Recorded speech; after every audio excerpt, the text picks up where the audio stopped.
everybody, thanks so much for having me. That was phenomenal, really tough act to follow in terms of the debate skills. That's extraordinary. And I have enormous respect for Bernie Sanders.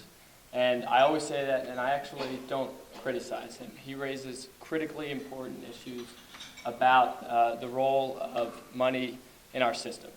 Now, Hillary Clinton has come out from the beginning of this campaign to promote the appointment of a Supreme Court justice that would overturn Citizens United, so that we don't have the Koch brothers,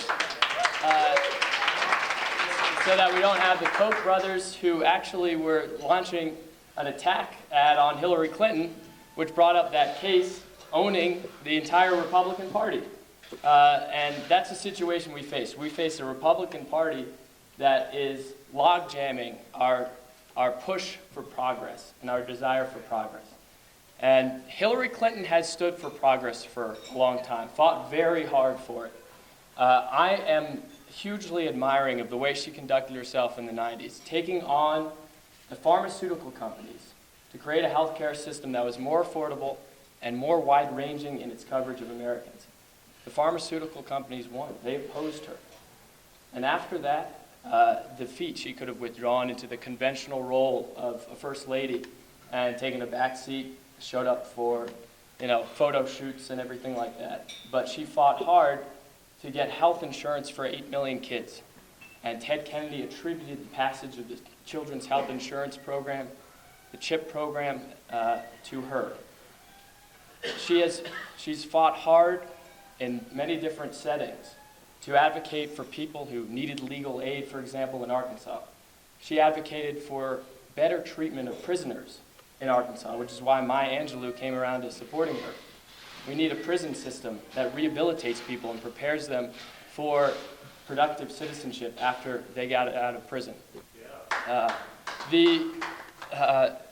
In terms of education, she spent her career, when she was a Yale Law student, she studied education policy and has always fought for universal pre-K for kids. And her student debt relief plan is, I think, realistic and pragmatic, asking wealthier families to pay more for public colleges and having need-based families have their student work a few hours a week, graduate debt-free. I think pragmatism is something we should get fired up about because, let's be honest, there are tough opponents in Washington, D.C. to the cause of progressivism.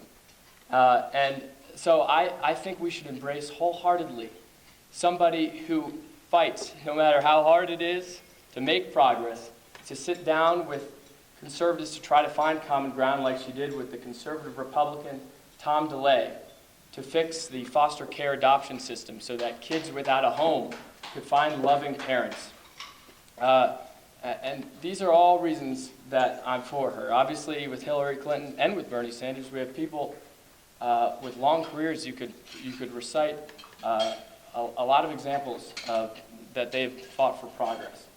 But if you want to summarize it, in Hillary Clinton, you have someone who's a pragmatist, who's a realist, who's a negotiator, who's negotiated with the Iranians, with the Chinese and Russians to get them on board, to muster sanctions against the Iranians. I think she can do a good job standing her ground and negotiating with those doggone Republicans. So thanks so much for everybody. Thanks for having us. And go Democrats.